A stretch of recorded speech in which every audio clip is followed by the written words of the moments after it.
उन्होंने कहा जी ले लो जी पैसे वापस। ये पैसे वापस ले लो का फैसला कब और क्यों हुआ, आपकी क्या नज़र क्या कहती है? देखिए, इसमें जारी बात है, मैं नहीं समझता कि सऊदी अरब को कोई पैसों की ज़रूरत है। कि पाकिस्तान को थोड़ा टफ टाइम देने की, हाँ, वो काफ़ी देर से, दरअसल वो उनको ये है कि जैसे जो हमने मलेशिया में हम ना गए, जो एक प्राइम मिनिस्टर ऑफ पाकिस्तान और टर्किश प्राइम मिनिस्टर और प्रेसिडेंट और महातीर मोहम्मद साहब का एक प्लान था कि हम शायद एक पैरेलल शायद एक ग्रुप खड़ा किया जाए, जो उस वक्त इमरान खान साहब ने सुन तो ली बात, लेकिन शायद इमरान खान साहब उसके जो स्ट्रेटेजिक एंगल थे उसको शायद ना समझ रहे हों, लेकिन टर्किश और मलेशियन ज़रूर समझ रहे थे कि हम जो मुस्लिम डेमोक्रेट्स हैं उनका हम एक अलग ग्रुप बनाएं जिसमें टर्की हो, मलेशिया हो, इंडोनेशिया हो, उसमें ईरान भी आ सकता है। हाँ जी, ईरान भी आ सकता है। तो वो बेसिकली सऊदी अरब इस चीज से खाइफ है कि with in the Muslim world अगर एक पैरेलल सेटअप खड़ा हो गया, याद होगा जब ट्रंप साहब पहली दफा सदर बने तो जो पहले में तो फिर मिलाया जाता है ना ताकतवर ममालिक को, पाकिस्तान को अपने साथ मिलाइए आप, अगर आपको कोई डर है कि पाकिस्तान आपके हाथ से निकल जाएगा। मेरा ख्याल है अगर वो समझते हैं कि पाकिस्तान को थोड़ा टफ टाइम देंगे, हार्ड मुश्किल से डील करेंगे तो ये ठीक रहेंगे, क्योंकि हमें इकोनॉमिकली बड़े डिपेंडेंट हैं। अच्छा। और हमारी रेमिटेंस भी 5-6 अरब डॉलर आती है। सो बेसिकली सऊदी अरब ये समझता है कि हमें ये जो पैरेलल सेटअप है ये नहीं खड़े होने देना चाहिए। आपको याद होगा कि जब ट्रंप साहब आए थे, पहला उन्होंने दौरा सऊदी अरब को अपना किया था, और उस पहले दौरे में तारीखी दौरा था, तारीखी दौरा, शाह सुलेमान साहब ने सारे मुसलमानों के लीडर को बुला के ट्रंप के पीछे खड़ा कर दिया और बताया ये कि सारी मुस्लिम दुनिया में फोटो जिसमें नवाज शरीफ साहब तीसरी लाइन पे खड़े हुए थे और यहाँ पाकिस्तान में बड़ी बहस हुई। सो मेरा ख्याल है कि बेसिकली सऊदी अरब आज भी दुनिया को, मगरब को ये कैश इन करना चाहता है, और वो समझता है कि इसको अभी बहुत तेजी से विद इन मुस्लिम वर्ल्ड एक आवाज बुलंद हो रही है। सो उसको कैसे रोका जा सकता है? पाकिस्तान को पता है कि हमारा प्रॉब्लम इकोनॉमी है, उनको पता है हमारा प्रॉब्लम कश्मीर है, हमारा प्रॉब्लम इंडिया है। सो लिहाजा वो हमें समझते हैं कि यहां से पाकिस्तान को खींचो। और दूसरी बात है कि देखिए, ये जो अनफिनिश्ड इश्यूज हैं, फलस्तीन हो जाए, कश्मीर हो, ये उनका कोई प्रॉब्लम नहीं है। देखिए, इस वक्त की जो लीडरशिप है मुस्लिम उम्मा में, वो एक लेजिटिमेसी की जंग लड़ रही है, खासकर सऊदी अरब में देखा जाए। उनको अपनी, जब तक वो, जैसे मैं पहले कह रहा था, वो किंग नहीं बन जाते शाह सलमान साहब, वो ये टर्मोइल रहेगा और इसी तरह चीजें जो है ना वो। जनरल साहब, छोटी सी एक तमीद आपकी इजाजत से मैं बांधना चाहूंगा। सऊदी अरेबिया और पाकिस्तान के ताल्लुकात का तकाजा ये है कि उसके पस मंज़र से हम पूरी तरह से आगाह रहें और अपने नाजरीन को भी आगाह रखें।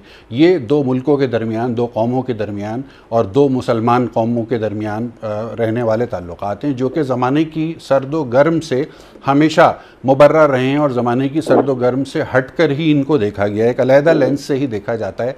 सऊदी अरेबिया के बारे में पाकिस्तान के अवाम यकीनी तौर पर जिस अक़ीदत और एहतराम को अपने दिलो दिमाग में महसूस करते हैं, उसकी कोई दूसरी मिसाल मौजूद नहीं है।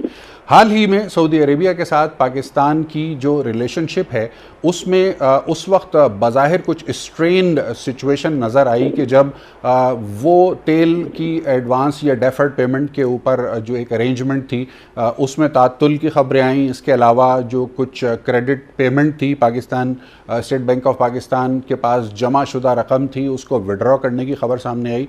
फिर एक स्टेटमेंट हमने देखा शाहिद कुरैशी साहब से मंसूब, वो भी सामने आया। लेकिन इसके बाद एक बहस शुरू हो गई। अब क्योंकि हमारा डोमेस्टिक ऑडियंस जो है वो बहुत ज़्यादा जज्बाती है पाकिस्तान का, और बहुत ज़्यादा इमोशनल हो जाता है उस वक्त जब पाकिस्तान की सॉलिडेरिटी के हवाले से और पाकिस्तान की प्रेस्टीज के हवाले से कोई बात होती है, और जज्बात में फिर जज्बाती गुफ्तगू ऐसी होना शुरू हो जाती है कि जो हर्टफुल भी होती है। मैं चाहूँगा कि जनरल साहब आप आगाह कीजिए, असल पस मंज़र क्या है इस सारे मामले का? आया कि ये कोई तनाज़ा है भी या नहीं? पाकिस्तान ने कोशिश की पिछले दिनों एक कॉन्टैक्ट ग्रुप बनाने की और एक प्रेशर ग्रुप बनाने की यूएन जनरल असेंबली में जी। उसमें भी मिडिल ईस्ट के चंद ममालिक ने पाकिस्तान का साथ नहीं दिया और पाकिस्तान उसमें नाकाम रहा। हालांकि सिर्फ कश्मीर पे एक फोकस ग्रुप बनाने का था ये कि ताकि हम पाकिस्तान का जो मुकदमा है वो इस्लामी दुनिया में खास तौर पर और आगे लेके चलें। और फाइनली मेरा ख्याल है जब ये OIC की जो मीटिंग बनाने की जो पाकिस्तान ने बार बार कोशिश की, उस पर जो रोड़े अटकाए गए, इस पे हमारे फॉरेन मिनिस्टर बहुत नाराज हुए और जायज है हमारा गुस्सा। ये ठीक है। कमर शीमा साहब, आपसे मैं क्विकली इसके ऊपर कमेंट लेना चाहूँगा। जनरल साहब ने इसका एक पस मंज़र बता दिया आपको। Kashmir is the bone of contention, क्योंकि फोकस ग्रुप बनाने की बात हुई चंद माह कबल, तो उसको भी नज़रअंदाज करके आगे बढ़ गए। OIC में एक नाकामी पाकिस्तान को उठानी पड़ी। क्यों हो रहा है ये? क्या भारतीय इन्फ्लुएंस गल्फ़ कंट्रीज़ के ऊपर इतना ज़्यादा डोमिनेट कर रहा है इस वक्त? देखिए, इसमें पहली बात तो यह है कि भारत का इन्फ्लुएंस तो है ही है मिडल ईस्ट में, लेकिन मेरा ख्याल है कि जो इम्पोर्टेंट चीज़ है कि वो जो मुस्लिम उम्मा है वो जो एक नज़रियाती सियासत करती थी मुस्लिम ममालिक के इर्द गिर्द, वो अब नहीं कर रही। देखें, आपके पास जो फ़लस्तीन का इशू को देख लें, या जो म्यांमार में हो रहा है वहाँ पे देख लें, जो मुसलमानों ने मुसलमानों के साथ ही किया वो भी देख लें, लीबिया हो, शाम हो, सीरिया हो, यमन हो, तो वो जो एक जो मुसलमानों का एक मौक़िफ़ होता ना था, जो इंपीरियलिस्ट पावर्स हैं या वो जो ऐसी पावर्स जो कि मुसलमानों को दबाना चाहती हैं, वो जो एक इंपीरियलिज्म के खिलाफ मुसलमानों की बगावत हुआ करती थी, वो ख़त्म हो गई है। अगर आप सऊदी अरब में देख लें, UAE में देख लें, जो GCC अभी देख लें ना, कि वहाँ पे जो पॉलिटिक्स है वो OIC से कम हो के GCC, अरब लीग, और अरब लीग से कम हो कि गल्फ कोऑपरेशन काउंसिल तक आ गई है। सो बजाय इसके कि सारे अरब ममालिक जो हैं वो OIC के बारे सोचें, वो सोच रहे हैं कि GCC में अपनी रिट कैसे कायम करनी है। सो सऊदी अरब को बड़े चैलेंजेस हैं, बल्कि अरब लीग भी अंडरमाइन हो चुकी है। सो ये जो रजीम, अब तो माशी चैलेंजेस भी आ गए, कोविड बिल्कुल ऐसे ही है। सो रजीम चेंज करना उनकी प्रायोरिटीज हैं। विद इन जो फिर नई लीडरशिप आ रही है, फिर मोहम्मद बिन सलमान साहब जो हैं वो अपनी रिट कायम करना चाहते हैं, क्योंकि वो जिस तरह पावर सर्कल में आए हैं, फिर वो क्राउन प्रिंस बने, अभी उनको पता है कि मैंने आगे जब तक मैं किंग नहीं बनता, तो वो जो पावर को एस्टैब्लिश करना है तब तक वो किसी के ऊपर ट्रस्ट नहीं करना चाहते, और वो मगरब के साथ एक अपना जो टेसिट अलायंस है, और खासकर ट्रंप और अमेरिकन डीप स्टेट का साथ वो रखना चाहते हैं और पैगाम देना चाहते हैं कि हम मिल के काम कर रहे हैं। जैसे जैरेड कुशनर के साथ बड़ी करीबी दोस्ती जो फलस्तीन का प्लान आया। सो मेरे ख्याल है पाकिस्तान हम चाहते हैं, और हमारी भी कमजोरियां हैं, हम जब मर्जी कश्मीर मसले को उछाल देते हैं और जब दिल किया हम नीचे ले आते हैं। तो वो जो इनकंसिस्टेंसी हमारी तरफ से भी रही, उसने एक मिडल ईस्ट में, और अरब ममालिक ने भी कहा कि शायद पाकिस्तान भी अब उतना इंटरेस्टेड नहीं रहा जितना पहले कभी था। अभी हमने कश्मीर को दोबारा पिछले साल 1.5 साल से उठा लिया है, तो दुनिया अब कहते जी पहले तो आपने हमें इन चीजों पे लगा लिया हुआ था और अभी आप आ गए हैं। सो मेरा ख्याल है कि एक तो with in the middle east में प्रॉब्लम्स हैं, क्योंकि उनकी रजीम चेंज भी करना था, अपनी उनकी जो डोमेस्टिक पॉलिटिक्स है वो इस वक्त उनकी तरजीहात में ऊपर आई हुई है, ऊपर आई, क्योंकि लेजिटिमेसी चाहते हैं ना बेसिकली। साहब, मुस्लिम उम्मा, ये मैंने तो बचपन से सुना है, मेरा और आपका बचपन तकरीबन एक ही वक्त का है। आजकल के बच्चे ये लफ्ज़ नहीं सुनते हैं। ये क्या था मुस्लिम उम्मा? मैं था का लफ्ज़ इस्तेमाल कर रहा हूँ माजरत के साथ। क्या है ये मुस्लिम उम्मा की इस्तिलाह? एक तो ये कि अवाम की सतह पे देखिए, चैलेंजेस मुस्लिम्स के एक तरह के रहे हैं, मुसलमानों के। वो कॉलोनियलिज्म में भी रहे, उन्हें ग़ुलाम भी बनाया गया, उनके वसाइल भी लूटे गए। तो जो दर्द है और जो कॉमन कॉज है वो फ़लस्तीन से लेके और वो कश्मीर तक हो, वो अफ़गानिस्तान तक वो कॉमन थे। तो ये स्ट्रीट पे तो हमें नज़र आती है कि मुस्लिम उम्मा का कॉन्सेप्ट आज भी मुस्लिम दुनिया में उनके मुसलमानों के दरमियान एक दर्द की शक्ल में मौजूद है।